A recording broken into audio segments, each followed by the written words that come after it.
welcome to the new moon in Pisces. It's that time in the lunar cycle where we plant our intentions at the new moon. So this month, we're going to take a second and plant our intentions just like we always do. If this is your first time in this space, you're going to want a blank piece of paper that you will just fold into fourths. Remember, hamburger, hot dog. Or you can download the PDF that goes with this ritual anywhere that you have access to this video. So you're going to want to plant ease, flow, connection, and expansion. Or if this is your first time kind of going through the lunar cycle, we want to use words like perfect self-expression. So if you need more information on what exactly these terms mean, click around our resources. There's a tutorial that goes over where the concept for this came from. It's taken from Florence Scovel Shinn, who was a early 20th century metaphysician. So early 1940s, I believe, is when she passed, and earlier part of the 19th century. 1900s. I always get my centuries and times confused. Do you think because I was a history teacher for over a decade, I would have my life more together with that? But sometimes I don't. Because that leads me to the point of today's ritual is as a medium, I sometimes have a hard time placing things in this time-space reality we call life here on Earth because to me, when they may have happened a long time ago, or something can feel like it's happening now when actually it's something that's going to happen in a coming time. So as you learn to explore your spiritual gifts in this space, pay attention to the way that you perceive time and the way that you feel time. So we tend to think about time, this happened, then that happened, then this will happen, so past, present. I invite you to feel your way into a new relationship with time as you explore your spiritual gifts and connect to your higher soul self. So without further ado, here is this month's ceremony. And again, it is a little bit more mediumship based. So, the new moon in Pisces, the circle of life. We tend to die the way we lived. So what if you're a spiritual being having a human experience, and by activating your autonomy and personal power here in the physical, you could eventually choose your transition experience in the most beautiful and peaceful way possible. Relegated mostly to private places and closed off areas, public incidents or accidents aside, people are transitioning to the other side in every moment of every day. Transitions can be instantaneous, they can be prolonged, they can be painful, or completely peaceful, in solitude or surrounded. So considering that there are only two universally shared human experiences, that of coming into life and that of transitioning out, it's interesting to examine why it is that there's only one way to come in via the birth process through the womb of a human female. As far as the time of creating this video, that's the only way humans have figured it out. But infinite ways to go out via the death process. So facing our mortality is not typically something we dedicate much time or thought to in modern society.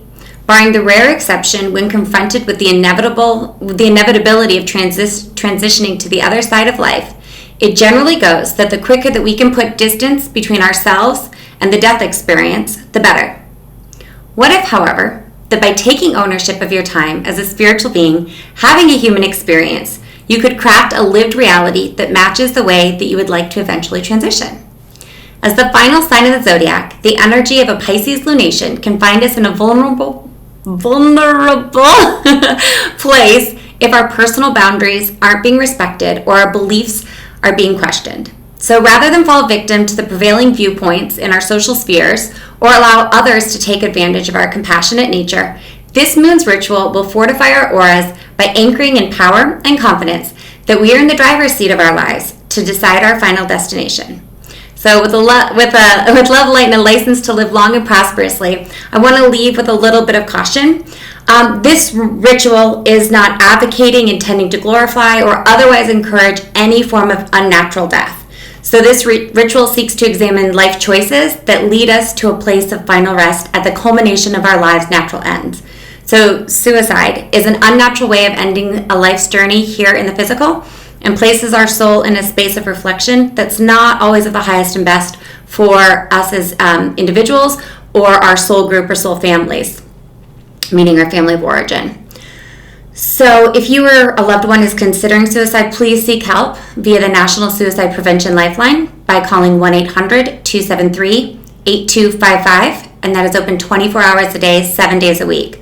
They also have a confidential chat feature, and you can access that through this portal or Googling National Suicide Prevention Lifeline. And please know that all of my love, thoughts, and prayers are with you.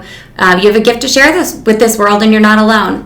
And if you need any additional support at this time, especially as this ritual may be a little bit deep for people first coming into this practice, please email me directly at goldenoterdivinations.com, mention help in the subject line, and I'll personally respond upon receipt. Okay? So that got a little heavy, but the purpose of examining the way we live our lives and how that correlates to the process that some people call death, or the transition that some people call death. I just call it transition because our souls leave our physical body and then they exist in another time-space reality, another field. Where exactly that is, I can't tell you. I just know when I connect with it, where I'm at and what it feels like. And something that I often encounter in my practice of mediumship is when somebody takes me through their transition experience, it tends to reflect the way that they lived. If not always through their life, maybe at least in the last part of their life. I'm not going to go into specifics because I don't want to reveal the details of any readings that I have done or validation sessions, because those are confidential for clients. But it is definitely something to consider. If we're living a life in balance and moving through this human experience in a very loving and nurturing way towards ourselves, by seeing ourselves as eternal beings having a human experience, it really can help us shift out of this very human what would you call it? Human aspect to make everything right now. Like, if it's happening right now, it's always going to happen. But that's not really the way our souls work. So this is a long game. This is what I'm trying to get to. This ritual is going to help us perceive things maybe more as a long game. So we're going to do an exercise. This month's ritual is going to have a power posturing ritual for the aura. So it's how to get your auric body in alignment. I'm stuttering so much today. In alignment and just filled with vibrancy. Again, a lot of time in mediumship readings or private sessions, when I come into someone's energy, their aura might seem off. An aura is a field of light that surrounds our physical bodies, and it can be detected using actual electronics like magnetic imagery. And in the rituals and in the ceremonies, there's all kinds of information on this, but it's actually something that we can perceive with our physical eyes if we learn how to do that, or with technology. And if somebody's aura is a little bit cloudy, this is a great way to strengthen our auras and fortify our personal boundaries and kind of push any negative energy out and fill us with source and universal light and intelligence. Okay, so that's the ritual for this month. There's also one more. It's a double ritual this month. So we're going to also do a wheel of life, which is really big in the health space community or like the spiritual well-being communities, where you're going to look at 8 categories of life, which are your friends and family, your significant other or relationship/partnerships, personal growth, fun and leisure, home environment, career, money, and health. In that wheel of life, anywhere you want to adjust the wording, please go ahead and do so. And then go through the directions and ask yourself the questions. Really take the time to do this ritual to balance out your own circle of life. Okay. So that is where I leave you for this month. Before I say anything else we do, we could do a drum circle. Again, circle of life. This is the circle ritual.